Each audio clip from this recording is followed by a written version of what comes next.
hamilee. Haati manaa oliif karabaatii ka'aa jirti. Siitkoomii hirkoo keessaa Waaqoon utubaa kolfaa namoota baay'ee ture. Haa ta'u malee utubaan sun yeroo gargar citu maaltu uumameeti?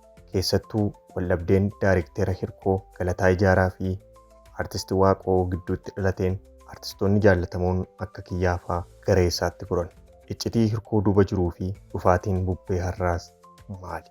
Waaqoonis maaliif bubbee jalqabe? Har'a iccitii kana hunda kan ilaallu ta'a nu faana tura. Akkam jirtu kabajamtoota hordoftoota keenya. Siitkoomiin hirkoo waggoota muraasaaf ETV afaan Oromoo irratti hordoftoota baay'ee fi jaallatamummaa guddaa horatee ture.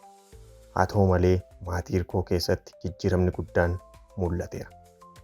Siitkoomiin hirkoo erga jalqabamee kaasee qulqullina suur-sagalee fi qabiyyeen isaa kan baay'ee dinqisiifatamu ture. Galataa Ijaaraa barreeffamaa fi qindeessummaan, Waaqoo Geetaachoo immoo taatummaa isaatiin madaallii guddaa hirkoof kennanii turan. Hirkoon hawaasa biratti fudhatamummaa guddaa akka argatuuf qoodni namoota kana lamaanis baay'ee olaanaa ture.